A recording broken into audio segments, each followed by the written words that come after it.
What if I told you that a boy who didn't have a phone until he was 12 years old is now the CEO of Google? A boy who lived in a tiny two-room house in India, who sometimes didn't even have a proper chair to study, who traveled on a scooter because his family couldn't afford a car. Today, he controls the internet for billions of people worldwide. His father took a loan just to buy him a plane ticket to America. That one ticket cost more than his father's entire year's salary. But what happened next? Did he succeed? Did he fail? Stay with me for the next 10 minutes because this story will change the way you think about success, dreams, and your own life. This is the story of Sundar Pichai, from a small house in Chennai to the top of Google and Alphabet. Let's begin. It's 1972. A small city in South India called Madras, now known as Chennai. In a crowded neighborhood called Ashoknagar, a baby boy is born. His name? Pichai Sundararajan. The world now knows him as Sundar Pichai. His father was an electrical engineer, his mother was a stenographer who left her job to raise her children. Now let me paint a picture for you. Imagine a house with no television, no refrigerator, just two small rooms. One room was used as a living room during the day, and at night, the entire family slept there. They had one fan. In the burning Indian summer, the house was like an oven. But they never complained. They didn't have a car. They used a scooter. Sometimes relatives would come and stay in the same house. The space was tiny, but the dreams were big. Sundar was always curious. He asked questions about everything. How does a telephone work? How does electricity travel? How are machines built? His father would come home tired from work, but he always answered Sundar's questions with patience and love. And here's something incredible. They got a telephone at home only when Sundar was 12 years old. It was a simple rotary phone. You know what Sundar did? He memorized every phone number he dialed. Even after calling just once, his family realized this boy is different, this boy is special. But he was not proud. He was quiet, polite, and humble. He studied in a simple school. No fancy building, no expensive books. But he had good teachers, and most importantly, he loved learning.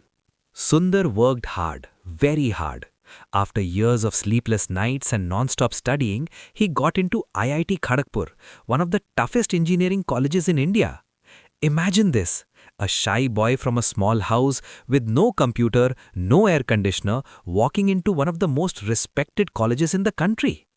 But life didn't become easy. It became harder. Sundar studied metallurgical engineering. Why not computer science? Because he didn't know much about computers at that time. In fact, during his early days at IIT, he had never touched a real computer. But slowly, he started learning. He went to computer labs, he watched, he read, he asked questions. At IIT, there were students from rich families. They had better clothes, more confidence, and fluent English. Sundar? His English was still developing. Did he feel small? Yes. Did he give up? Never. He didn't compete with others. He competed with himself. He worked in silence. While others partied, Sundar studied. His professors noticed. One even said, Sundar Pichai is one of the most promising students I've ever seen. Then came the biggest dream, going to America to study at Stanford University. He applied. He got selected. But there was one problem, money. The flight ticket cost almost $1,000. That was more than his father's entire yearly salary. What did his father do? He didn't think twice. He took a loan. He used all his savings. He borrowed money from relatives. Why? Because he believed, if I invest in my son's education, it will change his life. And one day, with one suitcase, tears in his mother's eyes and hope in his heart, Sundar Pichai took his first flight ever, from Chennai to California. When Sundar reached Stanford University, he was shocked. Everything was different. The people, the food, the buildings, the way students talked to professors without fear. In India, he was used to crowded streets and noisy classrooms. Here, students walked with headphones, drank coffee during lectures, and asked tough questions. Sundar felt like an outsider. People spoke fast English. He missed Indian food. He missed his family. He missed home. And you know what happened when he first saw a computer with internet at Stanford? He just stared at it. He couldn't believe such technology existed. In his whole life, he had no access to the internet. But now, he had 24/7 access to computers, labs, and world-class professors. He knew this was his chance. So he studied day and night. He asked questions. He made notes. He sat in the front row. He learned programming, networking, computer systems, everything. While other students partied, Sundar worked silently. And slowly, things changed. His English improved, his confidence grew, but he never forgot where he came from. Even when he had very little money, he would save carefully. Once he couldn't buy a backpack because it was too expensive. So he waited, worked part-time and bought it later. After finishing his master's at Stanford, he went on to do an MBA from Wharton School. He became a Siebel Scholar and Palmer Scholar, titles given to the top students. A boy who didn't have a phone till 12 was now standing in classrooms where future billionaires were studying. And still, he stayed humble. It's 2004. Sundar applied for a job at Google. At that time, Google was known for search, but it wasn't the giant it is today. He prepared hard. On the interview day, he was calm and focused. They gave him technical problems, he solved them. They asked product questions, he gave unique answers. They asked, "What would you improve about Google?" He said, "Make the homepage simpler, build tools around the search engine, think beyond." He did not say what they wanted to hear. He said what he believed. And that impressed everyone. He got the job. At first, he was given a simple task: work on Google's search toolbar. It was not glamorous. No one thought it was important. But Sundar saw the future. He realized if people use Google directly from their browser, Google will become faster and easier. He worked day and night. He studied user behavior. And the toolbar became a huge success. But then, Sundar saw a bigger problem. Most people were using Internet Explorer or Firefox, which was slow and full of bugs. He thought, why not build our own browser? This was a huge risk. Many senior leaders said it was a bad idea. But Sundar believed in his vision. He kept pushing. He made presentations. He convinced people one by one. Finally, Larry Page, Google's co-founder, said, "Let's do it." That project became Google Chrome. When Chrome launched in 2008, it was clean, fast, and easy to use. Within a few years, Chrome became the #1 browser in the world. And Sundar?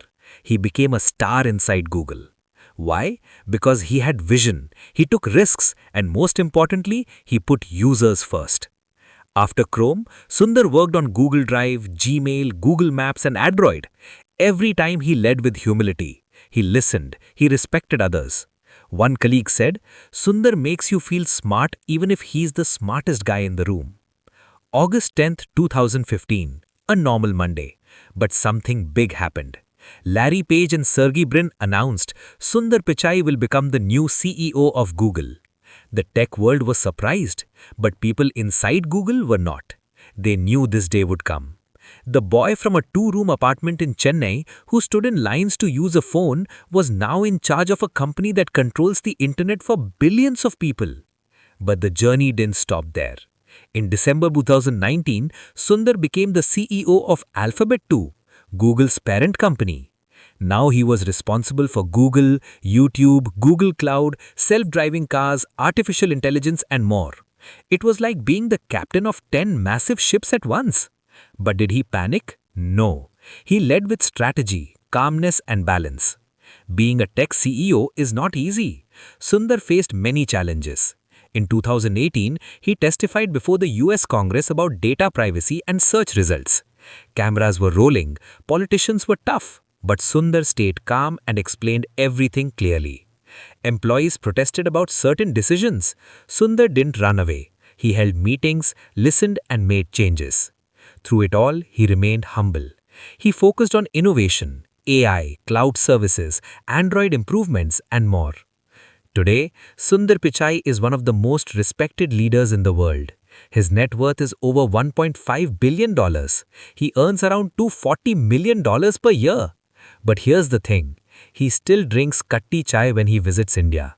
He still reads Tamil newspapers. He lives simply, surrounded by books, trees, and family.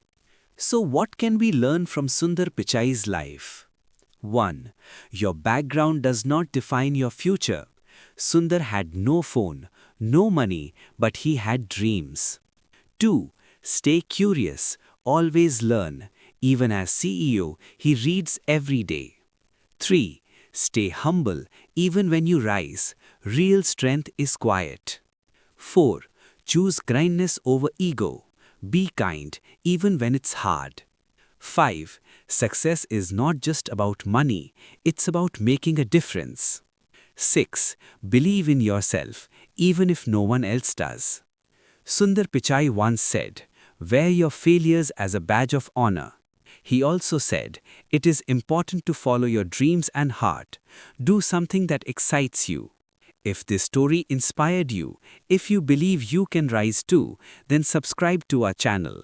Hit that bell icon. Because your story is just beginning. You are the next Sundar Pichai, and the world is waiting.